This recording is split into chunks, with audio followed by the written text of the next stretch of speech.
Picture this. A marble hallway that's seen Wall Street titans, cartel dons, and one ex-president shuffle by, suddenly goes dead silent when Cassie Ventura steps off the elevator. 8.5 months pregnant, cocoa brown bodycon dress, no entourage, just a U.S. Marshal guiding her toward the double doors of Courtroom 26A. Inside waits Sean Diddy Combs, buttoned into a midnight gray Tom Ford, legal pit crew on either flank. Cameras are banned, but the vibe is IMAX. The queen of Me and You versus the king of bad boy records, about to decide whether a decades-long fairy tale brand collapses into true crime horror. Morning swagger, afternoon freefall. 9:12 a.m. Diddy floats in like he's chairing a board meeting, charcoal suit, cufflinks iced, shoulders squared. He fist bumps one attorney, pauses to flash a nod at the press pen, then seats himself at defense table A. Jurors file past, clocking a mogul who sold 75 million records and turned vodka into a Forbes cover. Land of confidence. 10:04 a.m. Cassie raises her right hand, takes the oath, and the power geometry flips on its head. Within half an hour, reporters notice Combs chewing his bottom lip. By 10:42 a.m. Marshal slips a bottle of water to the defense because Diddy's hands are visibly shaking. At 11:03 he bangs the table hard enough to rattle the mic. Judge Elena Barrios leans forward. "Mr. Combs, regain composure or you will be escorted out." The billionaire who once told MTV, "Never let them see you sweat," is visibly drenched. Cassie opens gentle, how she met him at 19 while recording Me and You, how a single uptown dinner turned into a 10-album contract. Then she tightens the screws. Micromanage mode. She testifies that Combs demanded GPS sharing on her phone. If she disabled it for more than 10 minutes he'd call, "Why is my dot not moving?" Career cage. She describes him shelving collaborations if male producers looked at her too long, threatening to leak demos so labels thought she was difficult. Financial dependency. By 2010 she's 3 albums behind schedule and locked into a contract that lets him recoup studio bills before she touches a dime. Email exhibits pop up on twin 70-inch screens. 2010 thread where she asks to talk about the freak-offs, and he replies, "I know you don't wanna, but you know what happens if we don't keep the vibe alive." Defense shouts, "Context." Judge shrugs, email stay. Cassie's voice softens but stays steady as she explains the ritual. Assistants arrive early with dimmable bulbs and lavender scent candles. A middleman nicknamed Popcorn texts Cassie 3 photos. Diddy picks the one with the best aura. She testifies small baggies of white powder and pink hearts, ecstasy tabs, sat on a mirrored tray. Diddy's rule, make sure you're floating before the guest walks in. Combs sits, dimmer remote in one hand, phone camera in the other, instructing, "Tilt your chin, sparkle for me." Prosecutors ask whether she ever enjoyed the freak-offs. She tears up, admits she sometimes looked forward because the aftercare was the only time Diddy acted gentle. Ice packs, praise, promises of studio time. The jury hears psychologists call it trauma bonding.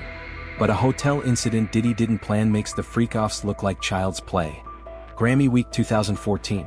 Diddy spots her laughing with a Sony Music VP. Smile gone, grip like a vice. She feels nails digging into her arm while still smiling for paparazzi flashbulbs. She testifies that hotel security asked if all was well. Combs flashes a platinum Amex. Guard steps back.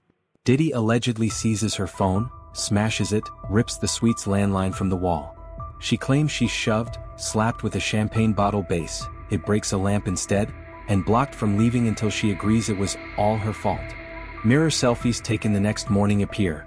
Purple blotches on triceps, swollen lip, red fingerprint marks around her neck. Defense objects again, judge overrules. Jurors flinch, Diddy visibly slumps.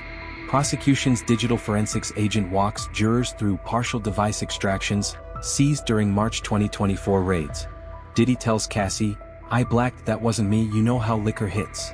Cash offer, tell me your number. Apartment on Park, Benz Coupe, 2M trust for your mom." Cassie says to Grammy-winning rapper, "You safe? My driver outside if you need." Then the stunner, emails from a veteran producer to Cassie, "I'm out. Won't sit in sessions where he screams at you like that. I'm keeping the rough video files in case this blows." Screenshots show attachments labeled Studio FEB2015.mov. Diddy's lawyers scramble, sidebar denied. Imagine being in that courtroom watching unblurred proof scroll past. Do you still bump Bad Boy for Life on Spotify tomorrow? Cassie's counsel cues a 14-second clip. Jurors hear Combs' unmistakable baritone, "Your little brother?" He walks to school. You talk, I can make sure he limps. As the file plays, Diddy vaults up, blurts, "You know that's edited." 3 attorneys grab him. The marshal stands. Judge Barrios slams gavel, recesses court, and issues a formal warning that further outbursts will earn him a holding cell livestream. Reporters tweet lightning fast. Hashtags #Diddy meltdown #Day 2 trend within minutes. When proceedings resume, something's changed. The third row that held Diddy's stylists and family friends is now half empty. Meanwhile, jurors no longer glance at celebrity A-listers in the gallery. Every gaze is pinned to Cassie, who sips water, steady but drained. Prosecutors distribute headshots of 7 Inner Circle employees: former chief of staff, financial handler, 2 drivers, lead bodyguard, personal videographer, and a private jet concierge. Cassie identifies each, ties them to logistics, booking girls, running errands, wiring hush money. The list dovetails with RICO elements: enterprise, pattern, facilitation. Defense opening themes, preview for viewers. Consent and agency. Cassie was an adult, she asked for career help, she looked forward to freak-offs. Jealousy, not trafficking. The 2016 hotel video shows jealousy, not coercion. Combs reacts like a boyfriend, not a trafficker. Money motive. Cassie settled a civil suit in 2023. Prosecutors allege she's back for more spotlight. Prosecution rebuttal blueprint. Pattern evidence. Call ex-assistants to confirm similar incidents with at least 3 Jane Does under seal. Digital forensics. Authenticate time-stamped metadata, texts, location pings, wire transfer logs. Industry insiders. Subpoena that Grammy-winning rapper and the nervous pop star to corroborate fear for Cassie's safety. Southern District stats slide up on screen.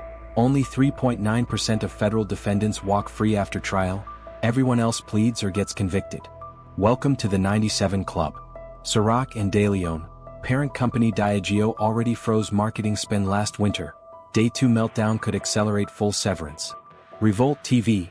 Board issues late-night memo that all leadership options are on the table. Spotify, Apple Music. Public playlists quietly drop, "I Need a Girl." Algorithmic radio throttles Bad Boy back catalog spins 14% overnight, per chart metric leak. Artists weigh in. Kelani tweets, "Believe women." 50 Cent posts a side-eye meme. Questlove Instagram stories, "Heavy day." Judge schedules Cassie cross-examination for morning, but first calls witness X, a masked ID in court filings. Rumors swirl. Could be the studio producer who sent Studio FEB2015.mov. Prosecutors hint they'll authenticate a 5-minute clip showing Cassie mid-track, Diddy barging in, violence audible off-camera, session engineer screaming, "Bro, stop." If jurors see actual moving images, not just text, the trial could lock in trajectory. Diddy strutted in with billionaire bravado and left like a man dragging invisible chains. Cassie, once branded the silent muse, turned into the prosecution's battering ram, pregnant, unshakable, receipts stacked in triplicate. The jury now holds not just one relationship in its hands but a question pulsing through every studio hallway. Does power absolve, or will this be the moment hip-hop finally says no more? Smash that sub, drop your predictions, guilty, not guilty, hung? And hit the bell because Day 3 could deliver the studio video that buries a legend or cracks the case wide open. And remember, screenshots live forever, even when the mogul who sent them swore nobody would dare press save.